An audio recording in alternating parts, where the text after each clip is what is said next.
औज़ुबिल्लाहिमिनश्शैतानिर्रजीम बिस्मिल्लाहिर्रहमानिर्रहीम। शुरू अल्लाह जे नाले सां जेको वॾो महिरबान निहायत रहम वारो आहे। अस्सलाम वालेकुम दोस्तों, तव्हां सभिनी खे मुंहिंजे चैनल में भलीकार। दोस्तों, अॼु आउं तव्हां सिंधी जा MCQs खणी आया आहियां पार्ट 5 जा। त उहे दोस्त जेके SST जे हवाले सां तयारी करे रहिया आहिनि उन्हनि खे इहो ई ॿुधायां पियो त असांजी SST जी तयारी सीक्वेंस वाइज़ हली रही आहे, सब्जेक्ट वाइज़। त मुंहिंजे चैनल सां गॾु अचो ऐं मुंहिंजी वीडियोज़ खे ॾिसियो ऐं मुंहिंजे वीडियोज़ खे पंहिंजे दोस्तनि ताईं पुॼाइजो त जीअं उहे बि हिन मां वधि खां वधि फ़ाइदो हासिलु करे सघनि। हाणे हलूं था सिंधी जे MCQs जी तरफ़। अच्छा दोस्तों, सिंधी MCQs पार्ट 5 तव्हांजे लाइ खणी आयो आहियां। नंबर पहिरियों सुवालु आहे असांजो, जुमन चारन डैश जे करे मशहूरु आहे। ऑप्शन आहिनि A मौलूद, B मदह, C मुनाजात, D मुनकबत। तुंहिंजो सही जवाबु आहे मदह। जुमन चारन जेको आहे मदह जे करे मशहूरु आहे। इन खां पोइ आहे सिंधी ॿोली सिंध में वॾे में वॾो मौलूद गो शाइर केरु आहे? सिंध में वॾे में वॾो मौलूद गो शाइर केरु आहे? त हिन जा ऑप्शन आहिनि A Juman Charan, B Abdul Rauf, C Mohammad साले, D साहिब ॾिनू। तुंहिंजो सही जवाबु आहे अब्दुल रऊफ़। अच्छा, अॻिते हलूं।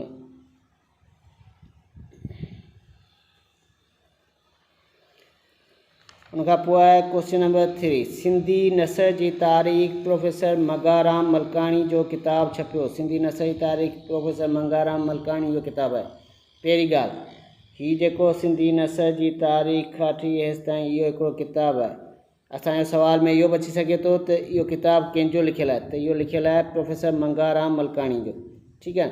उन खां पोइ इहो कहिड़े साल छपिजो? त इन जो जेको सही जवाबु आहे उहो आहे ऑप्शन C 1968 में इहो किताबु छपिजो। क्लियर? अॻिते हलूं। अच्छा, उन खां पोइ सुवालु आहे, कहिड़े मशहूरु किताबु मूजिबि ससी पुनू किसो सुम्हण जे दौर खां थोरो अॻु जो थी सघे थो? कहिड़ो मशहूरु किताबु आहे जंहिंजे तहत असीं इहो फ़ैसिलो करे सघूं था त ससी ऐं पुनू जो किसो सुम्हण जे दौर खां अॻु जो थी सघे थो? त इन जो सही जवाबु आहे तोहफ़तुल कलाम। तोहफ़तुल कलाम में सुम्हण जो किसो जेको आहे ससी पुनू जो किसो सुम्हण जे दौर खां अॻु जो थी सघे थो। इन खां पोइ अॻिते हलूं। अच्छा, क्वेश्चन नंबर 5 आहे, सिंधी लोक कहाणियूं जुल्द 7 देश जे बारे में आहे। सिंधी लोक कहाणियूं जुल्द 7 कंहिंजे बारे में आहे? ऑप्शन आहिनि A बादशाह जूं ॻाल्हियूं, B जिनन देवन जूं ॻाल्हियूं, C परियुनि जूं ॻाल्हियूं, D गाहन सां ॻाल्हियूं। हिन जो सही जवाबु आहे C D गाहन सां ॻाल्हियूं। उन खां पोइ अॻिते हलूं था। उन खां पोइ असांजो सुवालु आहे, सुवाल नंबर 7, मामवीन जा बेत सिंधु रिसाले जे कहिड़े साल में शाया थिया? त इन जो सही जवाबु आहे C 1937 में। कॾहिं शाया थिया? C 1937 में। अच्छा, उन खां पोइ सुवालु आहे, सुवाल नंबर 8, काज़ी कादन जो सभ खां पहिरियों ज़िक्र तारीख़ जे डैश किताब मां मिले थो? काज़ी कादन जो पहिरियों ज़िक्र तारीख़ जे कहिड़े किताबनि मां मिले थो? उन जो सही जवाबु आहे तारीख़ मासूमी। तारीख़ मासूमी मां मिले थो काज़ी कादन जो किसो। उन खां पोइ सुवाल नंबर 9 आहे,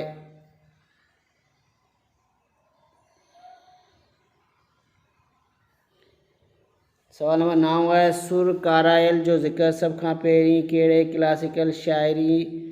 क्लासिकल शाइरी मां मिले थो? सुर कारायल जो ज़िक्र। त इन जो सही जवाबु आहे A काज़ी कादन। उन खां पोइ सुवाल नंबर 10 आहे, शाह करीम बुलड़ी वारे जो कलाम अंग्रेज़ी में तर्जुमो कयो? अंग्रेज़ी में कंहिं तर्जुमो कयो शाह करीम बुलड़ी वारे जो कलाम? त इन जो सही जवाबु आहे डॉक्टर मोतीलाल जोतवानी। डॉक्टर मोतीलाल जोतवाणी। उन खां पोइ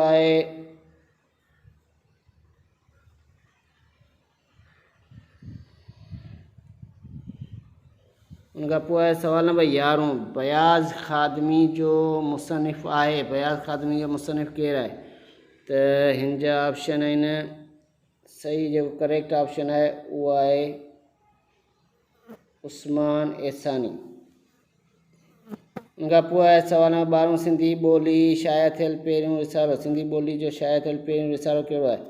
त इन जो सही जवाबु आहे सरस्वती। कहिड़ो आहे? सरस्वती।